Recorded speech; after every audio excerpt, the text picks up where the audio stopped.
สบายดียินดีต้อนรับทานเข้าสู่ iTech Channel Variety IT บอนนี้บอนเดียวจบ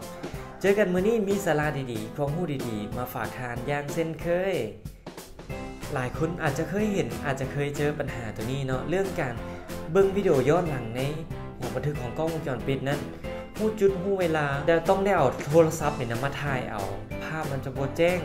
เวลาคนไปเบิ่งต่อมันก็บ่ค่อยละเอียดปานใดบ่ค่อยเข้าใจปานใดฉะนั้นมื้อนี้แหละเราจะมีขั้นตอนการ Export วิดีโอออกจากหัวบันทึกสู่ USB แล้วหลังจากนั้นเอา USB นี่ไปเปิดอยู่คอมเปิดอยู่ CD ก็ได้ภาพก็จะแจ้งเองไปเบิ่งกันเลยก่อนอื่นเราจะเอา USB ไปใส่กับอันนี้ก่อนไปใส่กับหัวบันทึกเขาก่อนในที่นี้เราเอา USB ปลั๊กใส่แล้วเนาะกับหัวบันทึกเขาแบบนี้อยากโคกๆหน่อยนึง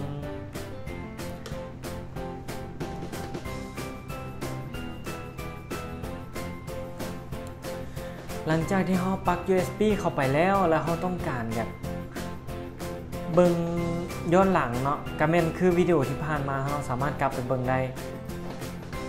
กดลิงก์ซึ่งในนี้เราฮู้แล้วว่าเราต้องการอยากแบ็กอัพข้อมูลอยู่ช่วงนี้สมมุติว่าตอน22 โมง 12 นาทีเนาะมีเหตุการณ์ฮอด22 โมง 18 นาทีเอาตัวอย่างแบบนี้เขาต้องการอยากแบ็กอัพไว้ก็เพียงแต่มาติ๊กเลือกเวลานี่22 โมงหรือว่าอาจจะเอาเพื่อก็ได้แล้วกดที่โฮมมิตัสนี่เลยกดบาทหนึ่งสังเกตเวลามันจะบอกอยู่นี่เนาะย้อนว่าคลิกบ่ถูกมันจะเป็น22 โมง 11 นาทีกับ57 วิอันนี้มันเวลาเริ่มต้นแล้ววันนี้เขากดเบิ่งมาสุดว่าเขาต้องการอยากยุดที่22 โมง 18เขากับกดที่ปุ่มมิตัสอีกบาทหนึ่งสังเกต22 โมงอันนี้เป็นจุดเวลาเริ่มต้นหาเวลานี้แล้วหลังจากนั้นเขากับเพียงแต่กดปุ่มเซฟมันจะมีคำว่าแบ็กอัพเนาะมอนเซฟมันจะเป็นคำว่าแบ็กอัพแต่ว่าเป็นรูปคือเซฟรูปอันดิสแกตกดใส่แล้วมันจะขึ้นมาแนวนี้ว่าอันนี้มันซ่อง USB เขาใส่ไปแล้ว 3.46 กิกแล้ว USB ทั้งพื้นที่ทั้งเบิดแมน7 กิกตัวนี้แมนวิดีโอซ่องที่1เนาะช่วงเวลาแมน22 โมง 11 นาทีหา22 โมง 18 นาทีตัวนี้มันจะไล่เป็น KB เนาะกิโลไบต์กับประมาณ47 เมก47 กิโลแหละแล้วหลังจากที่ว่าเลือกเอียงเรียบร้อยแล้วก็กดปุ่มนี้เลยนะครับมันจะให้เลือกโฟลเดอร์อีกว่าจะไว้โฟลเดอร์ใดเขาจะไว้นอกเลยหรือว่าสามารถสร้างโฟลเดอร์ที่นี่ที่ว่าอันนี้เป็นวิดีโอก็สร้างเป็นวิดีโอโอเคตอนนี้ได้โฟลเดอร์ที่ชื่อว่าวิดีโอ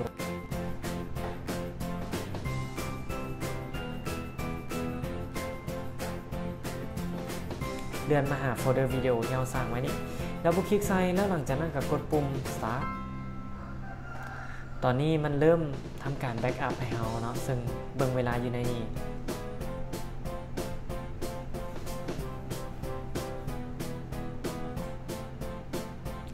เขาก็เพียงแต่รอถ่าจนกว่ามันจะ